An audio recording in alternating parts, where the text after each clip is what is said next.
Alta magia ou baixa magia? O que escolher? Olá, meu nome é Nino Denani, eu sou um agrometista e hoje eu tô aqui para contar para vocês algumas coisinhas do nosso fantástico e misterioso mundo mágico e ainda te ajudar a caminhar por esse caminho aí, né? Caminhar por essa estrada, vai ficar mais legal do que caminhar por esse caminho. Caminhar por essa estrada, fazer a sua jornada de mago rumo ao conhecimento aí. E hoje tô aqui para responder uma pergunta, algumas perguntas, aliás, que as pessoas comumente fazem. Olha só. Entre alta e baixa magia, o que eu escolho afinal de contas? Alta magia é mais forte do que baixa magia? O que é alta e baixa magia? Você já fez essas perguntas para você? Você já se fez essa pergunta? Você já fez essas perguntas no YouTube, no Facebook, no Instagram, nessas redes sociais todas buscando resposta e não chegou numa resposta satisfatória? Vem comigo que você brilha. Como sempre, eu vou começar contextualizando a coisa para você, beleza? Então a gente vai começar discutindo a respeito do que é tal de alta magia, de baixa magia, e depois a gente vai responder essas perguntas, o que escolher, o que não escolher, uma é mais forte do que a outra, etc e tal, tá bom? Assim a gente consegue aprender, além de ter, né, a instrução para você seguir adiante, porque não adianta nada você escolher cegamente as coisas. Isso aqui é magia, não é religião. Então vamos prestar atenção no que a gente está fazendo. Em primeiro lugar, o que é alta magia? Alta magia é um termo, mais um dos termos didáticos que os magos costumam usar. Eu já falei aqui para vocês algumas vezes a respeito desses termos didáticos que nós temos e que são amplamente discutidos e nunca concluídos, porque como são termos didáticos, cada mago vai usar uma significação própria para passar esse conhecimento adiante, para conversar entre seus pares, por exemplo, de ordem, ou então para ouvir do seu mestre o que está sendo dito. Tá? Em geral, ao longo do aprendizado, do caminho do adepto, isso é conversado dentro da onde ele está aprendendo. Então, por exemplo, lá na Ogon, na Ordem do Grande Gerente Místico, as pessoas sabem o que a gente está tratando quando falamos de baixa magia, de alta magia. Quando a gente vai usar esses termos lá dentro, a gente naturalmente explica antes, né? E todo mundo fica na mesma base. Não que você não possa encontrar lá fora outras significações para esses termos, mas todo mundo lá dentro sabe que dentro da Ogon, quando a gente fala de alta magia e baixa magia, nós estamos falando deste tipo de significado.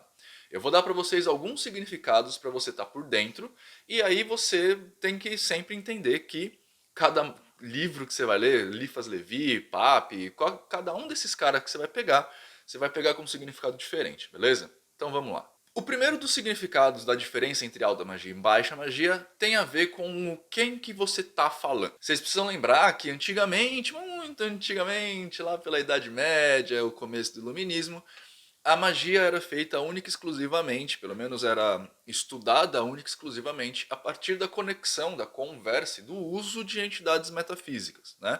Então, no medievo, estabeleceu-se que a alta magia seria um tipo de contato com entes com cargos. Se você ainda não conheceu, existe um livro chamado Pseudomonarquia Demonorum e também existe um livro chamado De Civitate Dei. O De Civitate Dei ele vai trazer a hierarquia dos anjos. Né? Então você vai ter lá os três círculos dos anjos, né? Primeiro círculo vai ter querubim, serafim, enfim. Eu não lembro aqui agora, mas tem vídeo no meu canal sobre isso, eu vou deixar linkado em algum lugar aqui, tá? Quem fez isso foi um padre lá, foi, se não me engano, Agostinho, que escreveu a respeito desta hierarquia. Quando a gente está falando de alta magia, nós estamos falando de cargos altos dentro dessa hierarquia, o Civitate Dei, da hierarquia angelical, e o Pseudomonarquia, a hierarquia infernal. Tá? Então, se você está mexendo com reis, duques, príncipes, você está mexendo com alta magia. Se você, ou primeiro círculo aqui dos anjos. Se você está mexendo com espíritos mais baixos, na hierarquia, tá? Por exemplo, com guias de umbanda, com entidades espirituais como obsessores, alguma coisa assim, baixa magia, tá? Eles fazem essa diferenciação e aí também existe uma escalada de poder. E dentro disso daí eu sinceramente não consigo entender se você pode acessar um rei, por que caralhos você vai acessar um qualquer coisa. Uma outra divisão também advém desses dois manuscritos, na verdade da cultura, do cabedal cultural que esses dois manuscritos fizeram na sociedade, né? Criando a impressão da existência de seres angelicais e de seres infernais. Quando a gente vai falar nessa segunda forma, então, a alta magia é quando você mexe com a escala angelical, assim como baixa magia é quando você mexe com a escala infernal, tá? Outros autores falando de outras coisas. A terceira forma é a forma que eu mais gosto, é a forma que geralmente eu uso para conversar com as pessoas que me cercam, com os aprendizes, com os adeptos que estão ali junto de mim, por exemplo, dentro do curso Teoria da Magia. Antes de eu prosseguir, então, vou te dar esse disclaimer, tá? O Teoria da Magia é um curso que eu fiz, que eu ando fazendo, na verdade, porque é um curso que não tem data de término. Ele já está com mais de 10 horas de vídeo lá para você assistir, mais de 400 páginas de conteúdo, porque todo vídeo tem um texto lá para você ler, e vai tratar das mais diversas manifestações mágicas e informações que a gente tem. Por exemplo, de história de magia, as 3 revoluções mágicas, que geralmente eu uso para separar as nossas formas de ver a magia, como que um mago hermético vê magia, o que é hermetismo, o que são as 7 leis herméticas, a cabala aplicada na vida, e além de ter módulos específicos feitos por professores especialistas nesses módulos, como por exemplo o Fausto Ramos no módulo de Chaos Magic e o Cedric Nightingale no módulo de Wicca. Esses 2 pacotes aqui, esses 2 módulos são um brinde para quem entrar lá. E em agosto estamos planejando o módulo de Pop Magic com Felipe Caselli, que também será brinde para vocês. E também já tem planejado o módulo de Voodoo com a Solar Ardit Lily, que também será brinde para você. Então, se você quiser saber mais, comprar o curso teoriadamagia.com.br. Lá dentro tem tudo explicadinho, você vai ter uma equipe lá para te receber e explicar o que você pode fazer. E se você comprar e não gostar, e tem até 7 dias para pedir reembolso completo. Bom, mas para spoiler um pouquinho vocês, lá dentro do curso Teoria da Magia eu trato as classes, né, alta magia e baixa magia, de acordo com o uso energético, não com o uso de entidades metafísicas. E isso basicamente porque do começo do século passado para cá, né, lá pelos anos 1900, tarará, para cá, a magia tem mudado e dado ares a outro tipo de especulação mágica, que é a famosa psicurgia, né? Os magos do caos hoje em dia, por exemplo, eles basicamente trabalham com psicurgia. Eu, como um hermetista de nova era, por assim dizer, não sou um hermetista tradicionalista, também trabalho muito mais com psicurgia. Então, eu acabei definindo, junto com outras pessoas, isso não sai da minha cabeça, tá? Que alta magia tem a ver com a posição do mago dentro do trabalho mágico. Alta magia então seria quando você pede diretamente para o mago e o mago resolve, tá? Usando, por exemplo, psicurgia, né? E outras técnicas tantas, tá? Não fique imaginando que mago trabalha só na base do ritual. O mago vai trabalhar com hipnose, com leitura fria, com técnicas de psicologia, de neuropsicologia, técnicas de filosofia aplicada, um monte de coisa. A gente usa um monte de ferramentas que estão dentro do estudo mágico, tá? Essa diferenciação entre estudo mágico e estudo profano não existe, só existe na cabeça de vocês. Não existe conhecimento místico e conhecimento físico. Tudo é conhecimento e o mago usa tudo. Quando você, por exemplo, faz um atendimento comigo, você liga aqui nesse telefone. Vamos fazer um atendimento. A gente vai bater um papo, fazer uma conversa, e aí eu vou falar para você, eu vou fazer esse rito. Então eu vou ajudar você. Não existe eu não peço para nenhuma entidade metafísica, então isso é alta magia, tá? Por que alta magia? Porque é a magia do mago, né? E não tem a ver com auto, né? Ou auto-hipnose, por exemplo. É porque essa é a magia onde o mago usa o próprio poder para fazer a coisa. O mago é o solicitado, como a gente geralmente fala. Solicitante, solicitado. A baixa magia é quando o mago também se torna um solicitado, um solicitante, perdão. Ou seja, você marca o atendimento comigo e eu falo, olha, isso eu não consigo resolver sozinho. Vou pedir ajuda de um demon, de um anjo, de um guia de umbanda, de um orixá, etc. Então eu também, o mago nesse momento, se torna também um solicitante. O mago também pede para o espírito, ou para o guia, entidade, como você queira chamar aí, resolver esse problema, tá? Claro que a gente tem uma série de perguntas aí, se existem mesmo espíritos, se não existem mesmo espíritos, se existem anjos, se não existem anjos, blá, blá, blá. Então, para o mago, essa pergunta sempre vai estar na cabeça de todos vocês aí, a gente está penando para tentar responder isso, porque na verdade para a gente não importa. E é por isso que eu fui pro lado da psicologia. Mas isso é coisa para você ver lá no Teoria da Magia. Agora vamos responder as perguntinhas lá do começo. Que tipo de magia eu escolho, Tunino? Alta magia ou baixa magia? Para magos experimentados, no geral, a escolha entre alta magia e baixa magia tem a ver com 2 quesitos em principal. O primeiro deles é o mecanismo de fé da pessoa que está te procurando. E o segundo deles, a pessoa que está te procurando é incluindo você mesmo, tá? E o segundo deles é a capacidade assumida pelo próprio mago, né? Ou seja, o quanto o mago realmente tem de competência para resolver o problema. Vou falar as duas coisas para você. O mago, ele trabalha basicamente com um mecanismo de crença, quando ele está falando com outras pessoas ou mesmo consigo mesmo. Só que com o trabalho com si é mais difícil de você entender o que é o mecanismo de crença. O mecanismo de crença é o que leva a pessoa a acreditar, tá? Não é a crença em si. É isso que faz, por exemplo, com que eu atenda livremente, converse livremente com evangélico, budista, com ateu, com cristão, com bandista, então, tanto faz. Porque eu não me importo com o que a pessoa acredita. Eu me importo o porquê dela acreditar. Como ela acredita. É isso que para mim é fundamental, tá? Trabalhando com um mecanismo de crença, então quer dizer que se a pessoa acredita na existência de um mundo espiritual, eu vou a partir desse princípio trabalhar com ela. Se ela acredita no poder do Espírito Santo, é a partir deste princípio que eu vou trabalhar com ela. Se ela acredita no poder de si mesma, como eu, por exemplo, faço, então eu vou trabalhar desenvolvendo esse poder nela. Entendeu? Isso é você, bem grosso modo, entender o mecanismo de crença e trabalhar com ela. Para a gente fazer isso, a gente vai ter que estudar bastante aquela parte que o Rafa Zen do Caotize gosta muito de falar, que eu geralmente falo que se você fala 3 vezes essa expressão, ele aparece na sua frente, que é o estudo da pessoa quanto ser biopsicossocial. A segunda parte, entretanto, tem a ver com o que o mago acha que consegue fazer, certo? Eu sempre parto do princípio de que eu consigo fazer qualquer coisa. Em geral, eu consigo mesmo, tá? Mas algumas vezes dá muito ruim o meu ritual, né? Tipo, eu tô fazendo alguma coisa e eu acabo sendo pego dentro do meu cabedal de crenças numa armadilha, por exemplo.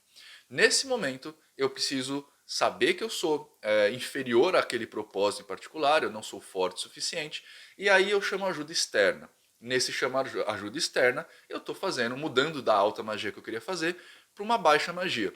E aqui tem uma coisa muito importante que deve ser levantado sempre que você vai pensar a respeito disso. Alta magia e baixa magia não estabelece relações de poder, não estabelece relações de qualidade. São formas diferentes de se resolver um trabalho, tá?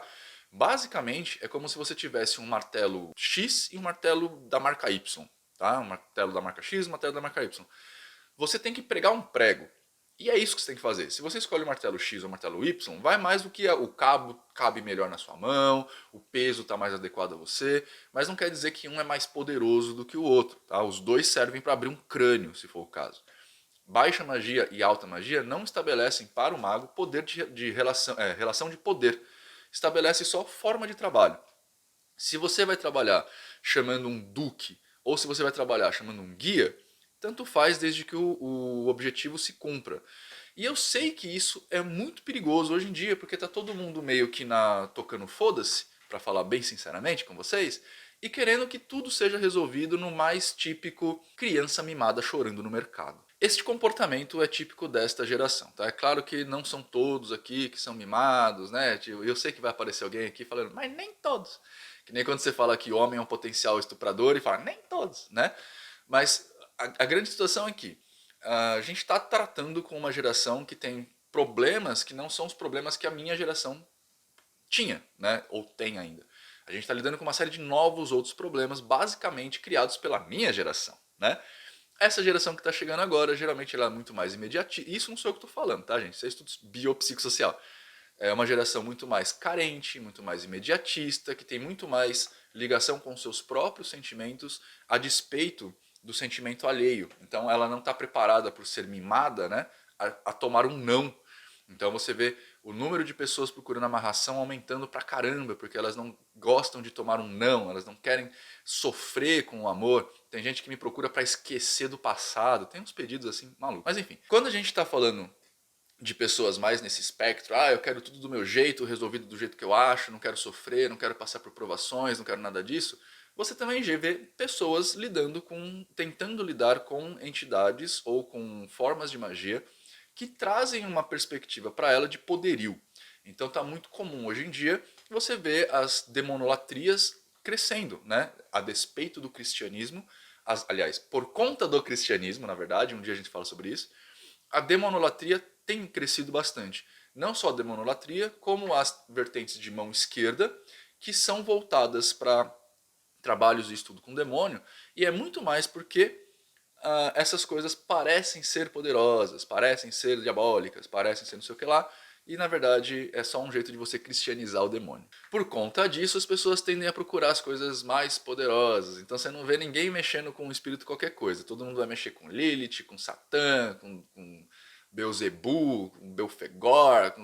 Ninguém vai mexer com camaradinha, né? Mesmo quem tá na Umbanda, os caras não querem mexer com o Exu Zé das Couve, né? Ele quer o tranca-rua, quer os caras que tem mais nome de falange grande, assim.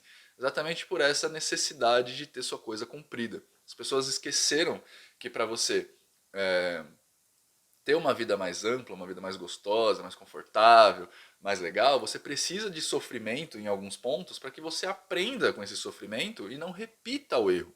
Senão você vai ficar repetindo esse erro sempre, né? Ontem eu estava num podcast, eu fui gravar, a Prace foi gravar na verdade, eu estava lá com ela, estava conversando com um cara lá nos bastidores, e a gente estava falando sobre isso exatamente, né? Tipo, se você tivesse... A gente, dentro de escolas mágicas, essas coisas todas, a gente até aprende a fazer amarração. Só que a gente só aprende a fazer amarração quando a gente finalmente entende que não é para fazer amarração. Porque se você tem fácil todas as pepecas, no meu caso, que sou menino hétero cis, né? Eu quero você tem todas as pepecas muito fácil na sua mão, você vai ficar infeliz porque você nunca vai achar a pepeca perfeita. Sacou? Você vai ficar tipo transando e uma hora enjoa. Eu posso garantir pra você que uma hora enjoa. Não que eu seja o comedor, mas é que eu tenho bastante estudo, beleza? Então uma hora enjoa. Assim como enjoaria, por exemplo, você ter dinheiro ilimitado, que é o que faz a maioria não, uma parte boa das pessoas que são ricas, milionárias, sofrerem com depressão, com se suicidarem, essas coisas todas, porque parece que o desafio acaba. É que nem você usar um cheat code no jogo, sabe? No jogo de videogame. Uma hora você enjoa do jogo. Por quê? Porque o desafio acaba. Né? E você fica... Não estou com isso glamorizando o sofrimento, beleza? Eu acho que tudo tem sua medida certa. Né? O próprio hermetismo vai falar que a gente tem o pêndulo que bate do lado negativo e que bate no lado positivo. Então a gente sofre e tem a benesse. Sofre e tem a benesse. Sofre e tem a benesse. O mago vai parar isso daqui. Não quer dizer que ele não vai sofrer nem ter benesse. Quer dizer que ele vai entender o sofrimento e entender a benesse, tá? Mas, enfim, alta magia e baixa magia. Para finalizar o vídeo, eu vou contar um segredinho para vocês. Para finalizar o vídeo, eu vou contar um segredinho para vocês. Este é mais um dos termos que a gente não usa. Como ele é um termo bastante didático e como ultimamente a psicurgia tem tomado o lugar da teurgia já muito fortemente, né? É muito mais fácil, por incrível que pareça, eu sei que vocês vão começar a colocar muito comentário aqui embaixo, mas por incrível que pareça, é muito mais fácil você achar magos ateus do que magos crentes. A teurgia está sendo deixada de lado. Então, tipo, a capacidade do mago está sendo mais usada por ele mesmo, né? Mesmo quando a gente vai usar algum tipo de ferramenta do extrafísico, como entidades, a gente geralmente compreende essas entidades como parte do próprio psique do mago, assim como Crowley fez adaptando os demons da Goetia, né? Então, a Goetia Patchwork também, se eu não me engano, usa um princípio muito parecido com isso. Ela não escancara, porque falar de demônio é muito mais legal, mas ela usa um princípio parecido com isso. Então, já faz alguns anos, tipo uns 50 anos pelo menos, aonde a psicurgia tem aparecido de forma muito mais presente na magia. O que faz com que, basicamente, o uso de entidades metafísicas tenha caído muito. O que faz, basicamente, a separação entre alta magia e baixa magia, sendo alta magia o demônio grande ou o demônio pequeno, ou sendo o anjo demônio, ou sendo o demônio e o mago, tanto faz, porque na verdade a gente já entendeu, já faz bastante tempo, que o poder não está nessas coisas. O poder está no mago. Então tornou-se meio irrelevante a gente discutir a respeito dessas coisas. Então, eu já falei para vocês aqui, todo o contexto é mais uma coisa que eu vou falar para você. Agora você sabe, mas não vai usar. Tá bom? Bom, se você gostou muito do nosso conteúdo aqui, clique em joinha e se inscreve no canal. Se você gostou para caramba e quer ajudar a gente a continuar o nosso trabalho aqui, e não só isso, mas também fazer parte da família Demonino Oficial e ter um montão de vantagens para vocês, clica aqui embaixo em Seja Membro. A partir de R$ 2,99, se não me engano, já tem grupo de WhatsApp exclusivo para você da família, porque já virou uma família. A galera conhece minha mãe, para vocês terem uma ideia. Já virou uma família. Também tem grupo no Discord pra gente bater papo lá e conversar, enfim, falar besteira. E se você entra lá no grupo, no Teoria da Magia, também tem grupo de WhatsApp exclusivo para você e também tem grupo do Discord exclusivo para você, para a gente tirar dúvida, conversar, bater papo, enfim. Já tem também uma comunidade formada em torno do Teoria da Magia. Já virou quase uma sociedade secreta, quase virou já um colegiado mágico, já de tão grande que tá esse negócio, beleza? Se você quiser mais, teoriadamagia.com.br. Eu fico por aqui e sempre, como sempre, né? Desejo a você uma ótima vida, que seja uma pessoa melhor que você foi até agora.